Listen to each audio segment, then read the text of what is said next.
Naseng'ise nyakora mogi kowuok Migori e weche mag boda boda koro wadonjo Migori kendo e kona machielo katininde ni chendo mar ng'e gwenge wa pod Millicent Adhiambo luomonwa nyinge mayudore e kaunti ma Migori. Odiochieng' ma kawuono nyakora mogi sigana mar gweng' miluongo ni Rayudhi mayudore e kaunti ma Migori ema koro Millicent kaachiel kod yawa modak kono kolonwa ma ng'e gwenge wa kawuono ni.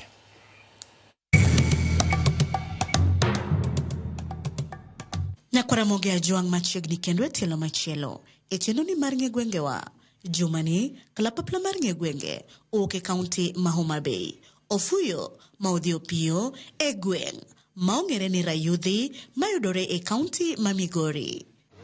Ka iselimo kata isewinjo gweng' ma iluongo ni Rayudhi, ang'o mabiro e pachi? Nyakora mogi kapok wayudo adieri mar wach kotenore kod nonro mar nying gweng'ni mar Rayudhi, we wawinj anena ni pa jodak makae to chalo nade kotenore kod gima dine mi chak gweng'ni ni Rayudhi. Ne nitie yien moro kama niluongo ni Rayudhi, nong'eny kuondgi. Ne en yien mo manyadundo kama. Ne en yien mo manyadundo kama to nochalo gima nigi kuthe kama. Koro nong'eny area ka.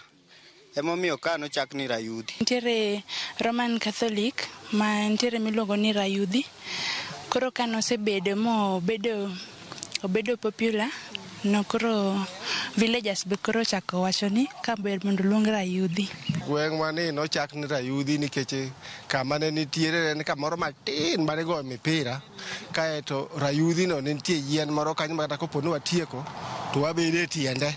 Koro Rayudhi no ne ok en yien achiel kende, ne gin yiende mathoth kanyo. Rayudhi ni nochakore kaluwore gi kanisa Catholic mane nika. To yien moro bende ni kanyo mar Rayudhi ka jaduong' Ambrose Mitende nokelo kanisa kanyo koro nong'ere ni Rayudhi Catholic Church. Mana kamano mane paro mopogore ma jodak oselieko kotenore kod nonro mar nying gweng'ni mar Rayudhi. Koro we wawinj anena ni adieri mar wach motenore kod kukune ni kanye manomiyo ochak gweng'ni ni Rayudhi to nochakore nade. Ne nitie kanisa moro noket ka mar Catholic. To kanisa ni ne nitie yien moro ne ni tiende kanyo ni Rayudhi. En mane ne noket leme tiende momiyo noluonge ne Rayudhi. Ne en yien moro ma ogar kama to kegro kama to ite to ng'ich. Koro miyo dhulu luonge ne Rayudhi.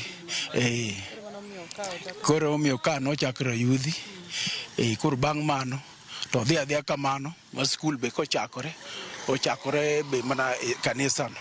Koro we wawinj anena ni Rayudhi ni humbe landore kod weche kata timbe mage. Gima watimo Rayudhi ka en mana pur, wapuro tiang' goduma, rabolo ni kuondgi, yien be wajopith mag yien. Korwa koni pure ji mang'eny puro tiang' to gi ohala be nitiere, ng'eny ji timo ohala. Kako ng'ewa ka nitie ka especially kaka jomatindo nigi club moro ka. Koro club no ng'ire makata idhi mana kanyo tiwacho ni Rayudhi Football Club nitie ka. Kaeto nyithindo bende masomo mantiere primary ok giracha ahinya kuom kalo. Rayudhi ka gimwa ng'ere go ahinya mokwongo en Rayudhi Football Club. Mar ariyo Rayudhi ka kar maendeleo. Ka kar maendeleo mar biashara to gi pur. To bende gweng' mar Rayudhi osedongore e yo mora mora nyaka ne ochakre. Dongruok ma wan go Rayudhi ka en waneno ka sani wan gi lam ka mayom, waringo mayom, gedo waneno ka dhi maber ok orach ahinya, but pod wadwaro maendeleo. Kata king'iyo Rayudhi primary kaka ogerore sani opogore kaka ne en chon. Kasto be nitiere private schools moluoro sani Rayudhi ma opogore kaka gi chon. Ndara be king'iyo ndara sani en ogoy lam to chon en ga rough road ma nokober sana mostly ka koth ochwe. Sani koro Rayudhi osebedo maduong' en gi primary chakre ECD nyaka koro en kama koro gike no nyaka ochako nyuolo nyaka secondary school bende wan godo kanyo. Wan gi stima Rayudhi, mano dongruok mane onge chon. Mar ariyo wan gi secondary school mano chak igni mokalo mano dongruok mosebedo ka. Rayudhi ka wan gi dukni to gi wach somo man malo ka. To gin rem kata kwayo mage ma jogweng' mar Rayudhi gombo ni okel e gweng'ni mar Rayudhi mondo Rayudhi odongre ometni ochal kod kuonde mamoko. Osiptal waonge go machiegni ka, waonge dispensary, walao dispensary mabor. Wagombo ni kinyamiwa dispensary, osiptal wanya bedo maber. Wadwaro police post onge gweng'wa kabe. Waonge chiro mamine nyalo use, kaka wan mine waonge market, to gi lights be onge. Wan gi kibendni moko matindo tindo mawatime business but lights onge. Makai uso nyaka late hours, koro kaka inyalo dhi ot nyalo tami. Koro chunwa ni wang'ado time bedo ma short.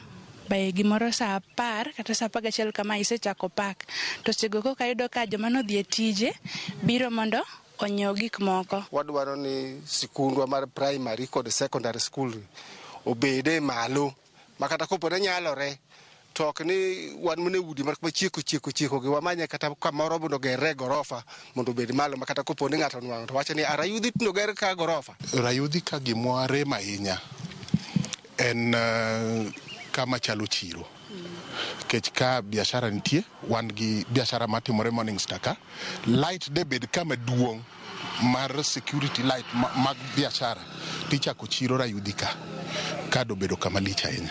To atemo kwayo ni kaber kaka sani sirikal wan godo machiegni ni otem miya gik moko manyalo timore Rayudhi, kech machalo kaka gedo, machalo kaka school mar secondary ni ka.